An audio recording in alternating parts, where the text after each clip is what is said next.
뭉치면 죽고 흩어지면 산다. 대규모 인파 밀집 사고에 대한 원인과 그 해법을 고민해 봅니다. 2022년 10월 할로윈 데이였죠. 정말 코로나 때문에 위축됐던 사람들이 한꺼번에 막 거리로 나오면서 대규모 인파 사고가 발생을 했는데 너무 믿기 어려운 그런 사고였어요. 사상사고도 많았고요. 2022년 10월 29일 밤 10시 정도였던 것 같습니다. 서울 용산 이태원동 일대에서 헬로윈 축제를 하고 있었죠. 여기에 이제 대규모 인파가 몰리면서 인파 사고가 발생을 했습니다. 무려 159명이 사망을 했고요. 74명이 부상을 입는 굉장히 큰 사고가 발생을 했습니다. 그런데 비단 이번뿐만은 아니었던 것 같아요. 이런 사고가 이전에도 있지 않았나요? 경상북도 상주시 계산동에 상주 시민운동장이 있었는데요. 네. 그때 상주시 자전거 대회가 있었던 것 같아요. 그래서 자전거 대회의 부대 행사로 MBC의 가요 콘서트가 있었습니다. 그래서 어르신들이 좋아하는 가수부터 아이들이 좋아하는 가수까지 다 오니까 약 10,000명 정도가 모였다고 합니다. 그 목격자의 의견에 따르면 선착순으로 자리 배정을 하겠다라고 하니까 좋은 자리 맡으려면 먼저 가야 되는 상황이지 않습니까? 그러니까 너도 나도 빨리 들어가려고 하는 상황이 발생했고 4개의 문을 동시에 열면 좋겠는데 한쪽만 개방을 하니까 이제 사람들이 몰려 들어가는데 어르신들도 있고 어린이들 있었다고 네. 했지 않습니까? 어르신들이 앞에서 넘어지기 시작한 거예요. 어떡해요. 그 힘이 없으니까 넘어지기 시작하고 그 위에 이제 계속 물밀듯이 밀려오니까 거기서 쌓이고 이런 것들이 좀 발생하지 않았나라고 생각을 하고 있습니다. 아, 그게 아수라장이었겠네요. 예, 그렇습니다. 안타까운 거는 네. 이제 그 들어간 입구가 심각한 경사가 있었다는 거죠. 이 사고에 의해서 이제 MBC 가요 콘서트가 2005년 9월 30일 이후로 방송이 이제 마쳤습니다. 아무래도 이 큰 사고의 사고가 여파가 있었으니까. 네. 또 하나가 있습니다. 네. 이 노래는 다 아실 것 같아요. 롯데월드. 월드. 예.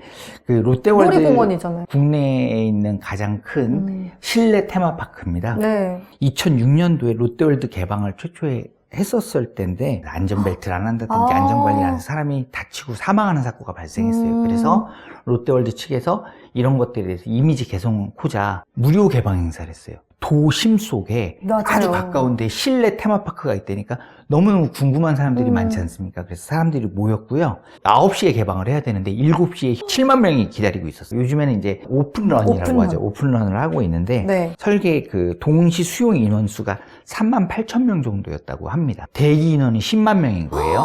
그러면 누가 봐도 위험한 상황인 상황이죠. 거죠. 그래서 물론 안전관리자의 노력도 있었었고 그리고 이제 사람들의 시민 의식도 있었겠지만 너무나 많은 사람들이 몰리니까 들어가는 공간, 나오는 공간, 놀이기구를 타는 공간 다 모자랐겠죠. 여기에서 약 35명 정도가 부상을 입었다라고 하고 있는데 수도권 내에서 발생했던 일어날 뻔한 사고 중에서는 되게 의미가 있고 우리에게 너무 익숙하고 친근한 공간이었기 맞아요. 때문에 우리가 한번 살펴볼 필요가 있다고 생각합니다. 인파 밀집 사고가 어떤 건지부터 좀 짚어주세요. 저희가 인파 사고에 대한 얘기를 할 때 흔히 우리가 이태원 사고를 떠올릴 수밖에 없습니다. 근데 이제 이태원 사고는 전형적인 밀집도가 높아서 사람들이 많이 모여서 생긴 사고죠. 인파 밀집에 의한 사고는 사람들이 많이 모였기 때문에만 발생하지는 않습니다. 뭐 여러 가지 다양한 그런 양상이 있는 것 같은데 그러면 먼저 그 밀도에 대한 인파 사고부터 사례별로 짚어주시죠. 제가 2000년도부터 한 8년 정도 보신각 타종 행사를 갔었습니다. 많은 사람들이 군집을 하고 인파가 몰리는 맞아요. 상황이 정기적으로 있었거든요. 네. 그래서 실제 그렇게 밀도가 높은 상황을 접해보니까 발을 한번 띄잖아요. 네. 그럼 발을 디딜 데가 없어요. 그 사이사이에 사람들이 다 있는 거예요. 다리를 내려놓으려고 하면 다른 사람 다리를 이제 꽈서 이렇게 피해가지고 이렇게 몸을 비틀리면서 이렇게 다리를 놔야 되는 거예요. 그러면 다리를 한번 띄면 다리를 놓을 수가 없다는 걸 경험해서 다음 발을 띄지를 못하는 거예요. 완전히 엉켜버리겠네요. 넘어지는 것도 쉽지가 않아요. 이 집단에 꽉 막혀 있으니까 내가 넘어지고 싶어도 안 넘어지겠죠. 그 얘기는 뭐가 있냐면 이 집단이 한번 넘어지는 쪽으로 중심을 잃어버리면 다 같이 넘어지게 되는 상황이 간다는 거죠. 그래서 발 디딜 수도 없고 혼자 넘어지지도 못하고 혼자 안 넘어질 수도 없고 군집의 형태로 어떤 그 행태가 일반화되는 그런 걸 볼 수가 있었습니다. 또 다른 종류로는 넘어져서 발생하는 사고들도 많을 것 같아요. 성지순례에서 사고가 잇따라서 발생하고 있는데 2015년 9월에 네. 이슬람 성지인 메카, 유명하죠 메카, 악마에게 돌 던지기라는 행사를 했습니다. 여기에서 돌을 던지고 나오는 사람하고 네. 돌을 던지러 가는 사람이 한 공간에 있게 돼요. 그래서 여기에서 서로가 밀다가 통째로 넘어져서 다치는 인파사고가 발생을 했습니다. 결국에는 많은 인파가 모인 건 공통적이긴 한데 서로 이렇게 밀치다 넘어지고. 무려 717명이 사망을 했다고 공식 발표를 했고요. 비공식적으로 2,000명까지 사망했다고 얘기를 하고 있습니다. 성지순례는 어르신들이나 약자들, 재난의 약자들이 대규모로 여기에서 꼬여서 넘어지고 뒤틀리고 엉켜가지고 난 큰 사고라고 볼 수 있습니다. 아, 근데 좋은 의미의 행사였는데 이런 참사가 또 해외에서도 있었네요.